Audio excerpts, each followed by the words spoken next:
Hi, welcome to my YouTube channel. It's a favorite tutor solution. Today we are going to be talking about verb. So what is verb? Verb is any word that shows action, state of being, possession, etc. Oftentimes many students think that verb only shows action, which is not really correct.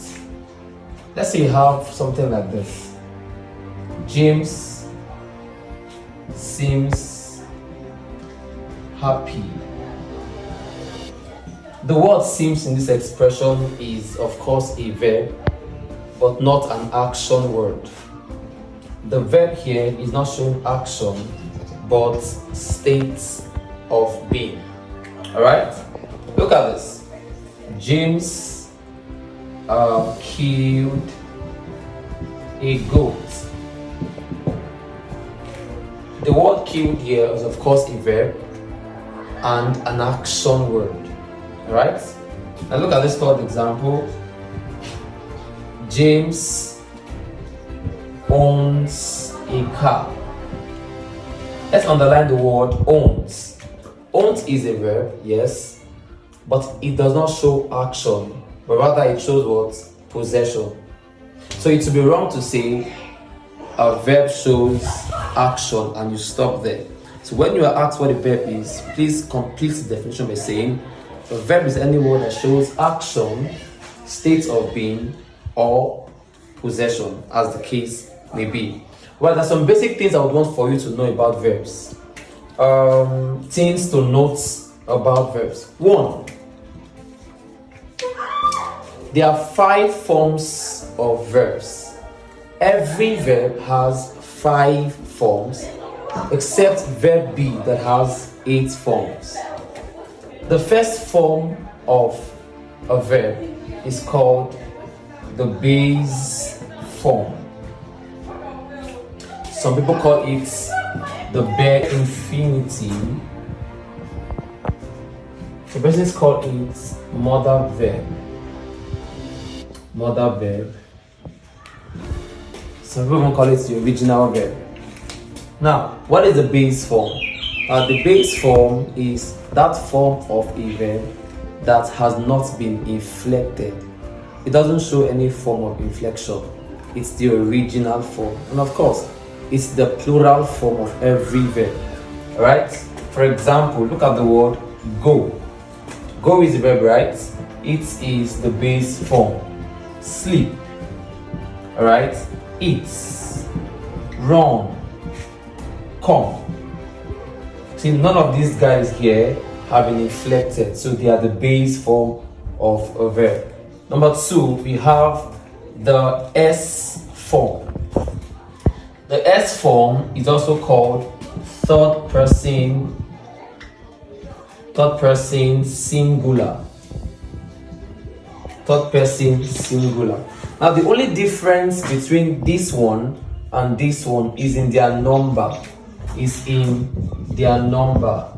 You might want to ask a question what number is in verb. And number simply talks about singularity and plurality of verb. Of course, the same way we can show singularity and plurality in nouns, we can also show it in verb. But for verb, reverse is the case. If you want to pluralize a noun, you add s, es, or ies to some base word to show plural for nouns. For example, boy. Boy is singular, right? The plural form of the word boys. Baby is singular. Babies to be what? Plural. Box is singular. Boxes is plural. That is for nouns. But if you want to show number for verb, reverse is the case. We add es or s to show singularity for verbs. Alright, so this is the base form and the plural form. What will be the s form of this? Goes. Alright, sleep will be what? Sleeps. Eat will be what? Eats, runs, and comes. Alright, very, very easy. Okay, number 3, the third form. We call it the past tense. Past tense, or what we call ED1. past tense or ed1. Okay, now this one simply shows the past action, the past verb. Okay, now since go is base, goes is S form, what will be the past form of go? We have went, right? Yeah, went. Okay, so the past form of sleep will be what? Slept. Is that correct? It is. What about eat? Ate, correct? What about run? The past tense of run is what? Ran. She ran home. Okay, my come what? Came. Okay, don't forget about discussing the different forms of a verb. Alright, number four. Number four is the past participle. Past participle. We call it past participle or ed2. While this is ed1, this is what? ed2. Now this one simply shows the completion of an action. Past tense shows past action. Past participle shows the completion of an action. Alright? So let us check. Since go is the base form, goes is S form, went is past tense, what will be the past participle of go? Gone. Alright? Gone. So sleep will be what? Slept. Sleep will be slept. Alright? Okay, eat will be what? Eating. Eating, that's correct. Run will be what? Run. The past participle of the word run is not run, it's run. Alright? And that of come will be what? Come. Come. Very easy. Okay, the last form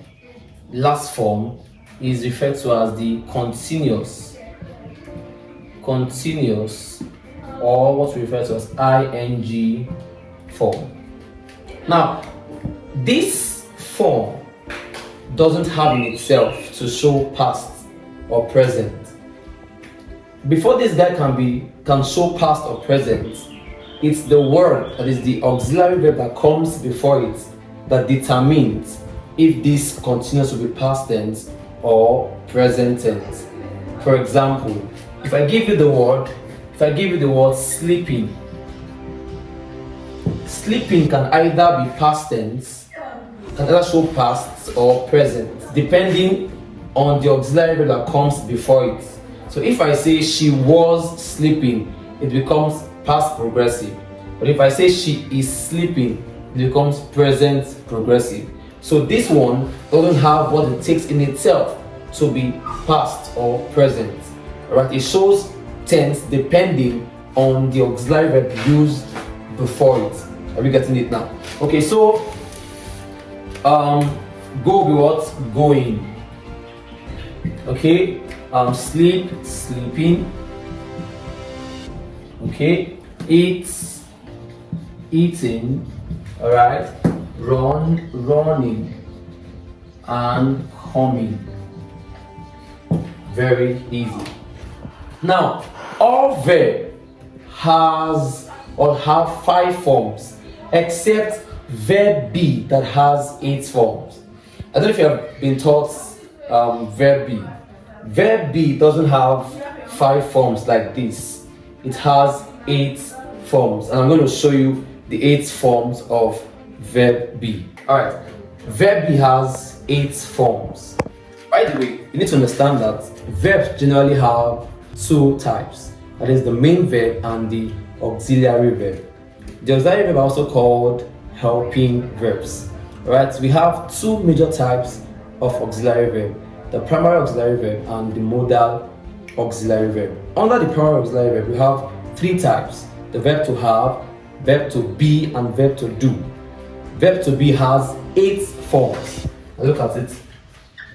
Am, is, was, were, are, be, being, and be. 1, 2, 3, 4, 5, 6, 7, 8. these are the 8 forms of verb be. Alright? I need to understand how these guys are used. Okay, so in my next video, I'll be showing you how we use all of these guys, alright? Because they can be used as main verb and as auxiliary verb. We'll show you, and then we'll talk about other points that we need to take note of when talking about verbs. Please don't forget, subscribe to my YouTube channel.